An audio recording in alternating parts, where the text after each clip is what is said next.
Dika, Cik Cindy, masa rakan saya, seperjuangan saya, dan yang dihormati juga pihak pencadang, pihak pembangkang.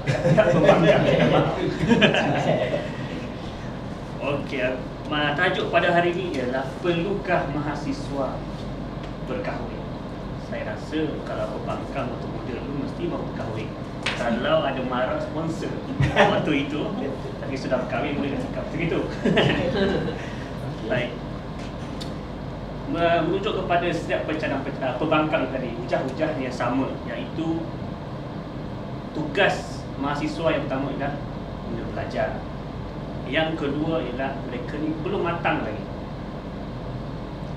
Kita dan yang ketiga ialah bukan yang paling menarik ialah segmen ini, bukan semua orang yang berkahwin ni kebanyakannya melakukan penzinaan. Saya rasa bukan semua. Baik. Kita kena tahu konsep mahasiswa itu apa.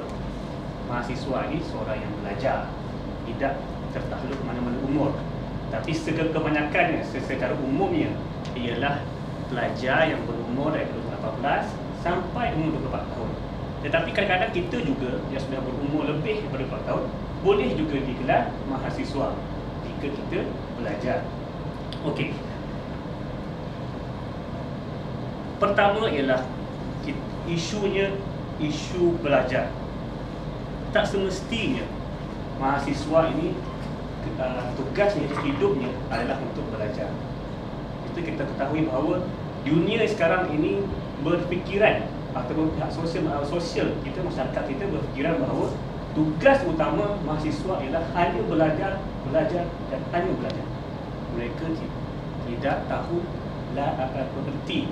aktiviti lain seperti belajar. Itulah kita perlu untuk mengubah persepsi masyarakat kita bahawa tugas mahasiswa ini lebih berat sebenarnya daripada tugas belajar. Kita sudah ketahui bahawa sejarah-sejarah lama, kita tengok bahawa Al-Fatih berumur 22 tahun sudah pun menawan Konstantinopel pada umur muda, Sayyidina Ali. Tapi kenapa waktu itu mereka boleh menjadi seorang yang berdisiplin, matang dalam segala aspek kehidupan mereka? Sebab apa? Kita masyarakat kita terlalu salah pemikiran, kita berkonsepkan bahawa mahasiswa ini tugasnya adalah perlu belajar. Dan kebanyakannya mahasiswa yang saya kenal waktu saya belajar dahulu, mereka boleh belajar sambil bekerja lebih masa. Dengan itu mereka juga akan memupuk lebih berdisiplin, bertanggungjawab. Soal rezeki itu kemudian, kerana janji Allah itu ialah setiap anak-anak yang dilahirkan itu ada rezeki kepada mereka, ada jalannya. Jangan risau, kerana kehidupan kita tidaklah seteruk kehidupan anak-anak di Palestin dan di Syria. Dan jangan memikirkan bahawa bila adanya satu anak waktu belajar itu menyusahkan mereka, kerana setiap kesusahan itu ada kesenangan yang lain. Dan hujah saya yang ketiga ini,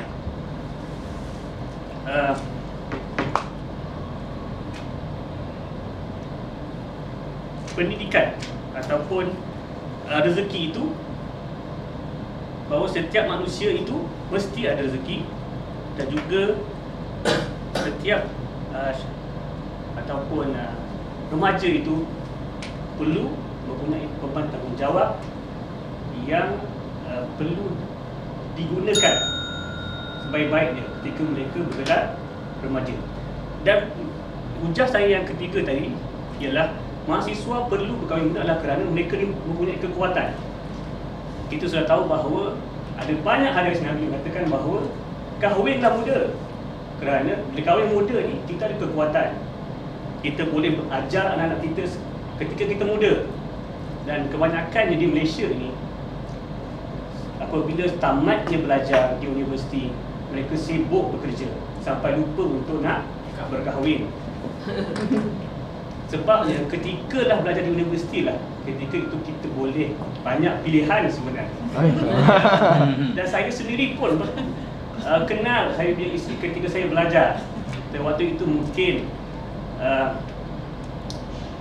Kiranya mungkin waktu tu belum lagi kuat lagi ikatan tu. Lepas dia kira saya graduate, saya terus berkahwin. Jadi isunya ialah di sini bahawa bukanlah sesuatu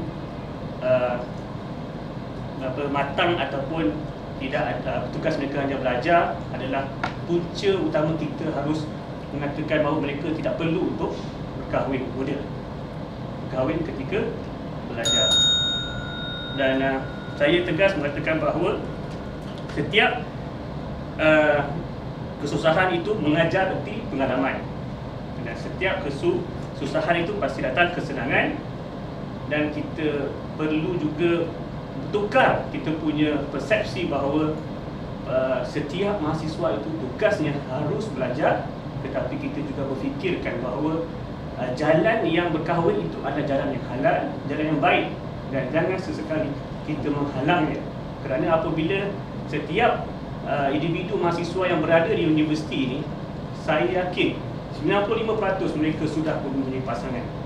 Dan ketika mana Facebook ataupun media sosial yang begitu hebat pengaruhnya, mungkin kita perlu mencari jalan yang halal.